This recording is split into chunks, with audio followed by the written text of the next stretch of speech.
کسی صحابی نے اپنے بچے کی شادی پر اپنے گھر میں لائٹنگ نہیں کرائی، لیکن آپ کو دنیا کا کوئی عالم یہ فتویٰ نہیں دے سکتا کہ لائٹنگ کرانا حرام ہے۔ آپ شادی کے موقع پہ ساری گلی سجا لو، آپ ساری چھتوں پہ لائٹنگ کرا لو، کوئی آدمی یہ آپ کو فتویٰ نہیں دے سکتا کہ شادی کے موقع پر لائٹنگ کرانا جائز نہیں۔ کبھی سنا ہے آپ نے کسی سے؟ بولیے یہ جائز ہے، جائز پیسے ہیں تو ٹھیک، بلکہ میں اس سے آگے بڑھتا ہوں، اس سے تھوڑا اور آگے جاتا ہوں۔ حضرت عائشہ صدیقہ رضی اللہ تعالیٰ عنہ فرماتی ہیں، میرا جو کمرہ تھا نا جس میں حضور کے ساتھ رہتی تھی اور ایک لمبا زندگی کا عرصہ گزارا، اس میں 3 آدمی سو سکتے تھے، چوتھے کے لیے جگہ ہی نہیں تھی، اور کچا تھا، کھجور کے تنے کھڑے کر کے اس پر کھجور کے پتوں کی چھت ڈالی گئی تھی۔ میں جب ہاتھ اٹھاتی تھی تو میرا ہاتھ اپنی چھت کو چھو جاتا تھا۔ یہ ہے سنت نبی پاک کی، یہ حضور کا طریقہ ہے۔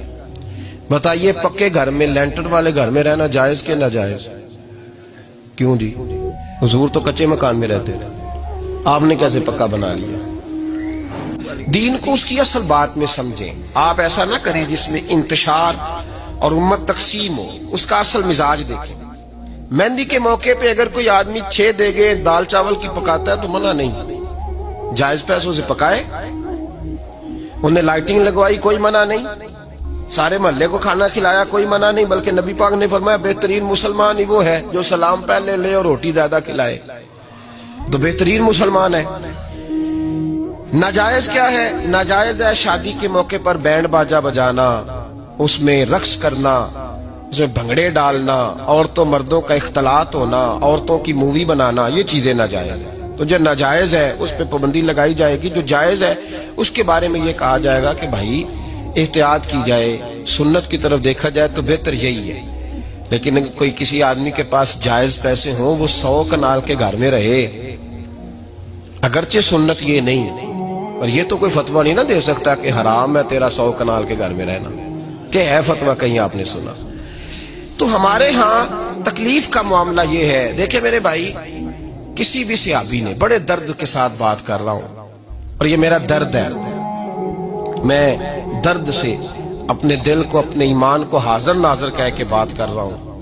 امت بٹ جاتی ہے ہر موقع پہ یار، ہر جگہ ہی تقسیم ہو رہی ہے امت مسلمہ، ہر روز کچھ نہ کچھ فتوے ایسے مل جاتے ہیں جس میں دراڑیں پڑتی ہیں۔ کسی صحابی نے کسی مسجد کے اندر اشتہار چھپوا کے، اعلان کرا کے درس قرآن کرایا ہے کبھی؟ سیرت النبی کا جلسہ، ختم بخاری، مدرسے کا دستار فضیلت کا جلسہ، آپ نے اشتہار پڑھے ہیں نا یہ سارے مکاتب فکر کے، ہوتے ہیں کہ نہیں ہوتے؟ کسی صحابی نے اس طرح، وہ تو روز درس قرآن دیتے تھے، لیکن اس طرح اشتہار چھپوا کے، پوسٹر لگا کے، اور مصر سے کسی صحابی کو اسپیشل بلوا کے یا یمن سے بلوا کے مسجد کے اندر کبھی درس قرآن کے اجتماعات کرائے، سیرت النبی کے جلسے، ختم بخاری کے؟ او بھائی یہ ساری چیزیں حضور کے صحابہ کی سنت سے مروجہ انداز میں ثابت نہیں۔ مجھے بتا میرے بھائی، میں درد کے ساتھ تجھ سے سوال کرتا ہوں کہ سیرت النبی کے جلسے میں تو پشاور سے مولانا بلائے، پنڈی سے بلائے، تو گجرات اور کراچی سے لوگوں کو بلا کر کے اگر سیرت کا جلسہ کرائے، اور تو اس میں ایک آدمی کو کراچی سے بلوایا جا رہا ہے تو تو نے اس کو 20,000 کی ٹکٹ بھی دی، اور اشتہار پہ بھی جلسے پہ خرچ ہوا، پھر لنگر بھی پکا، کھانا بھی تو نے کھلایا، نہ تجھے کوئی بیوہ یاد آئی، نہ تجھے کوئی مسکین یاد آیا، نہ تجھے کوئی غریب یاد آیا؟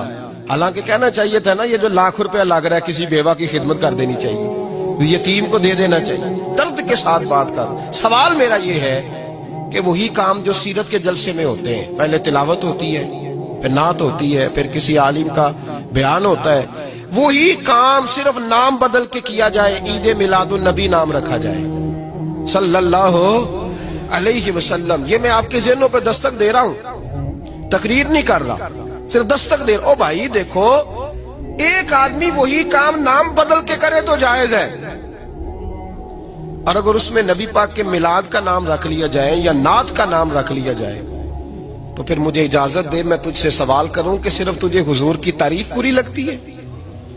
پھر مجھے اجازت دے کہ میں تجھ سے پوچھوں کہ صرف تجھے نعت اچھی نہیں لگتی؟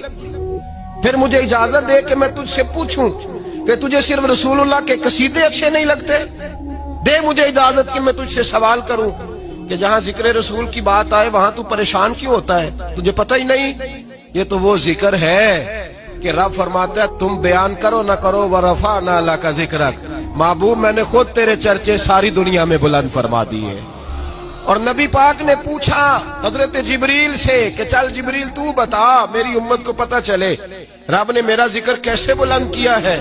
جناب جبریل کہنے لگے محبوبہ رب فرماتا ہے میرے نبی سے کہہ دے جہاں جہاں تیرے رب کا ذکر ہوگا وہاں وہاں تیرا بھی ذکر ہوتا رہے گا۔ یہ تو محتاج ہی نہیں کسی کا۔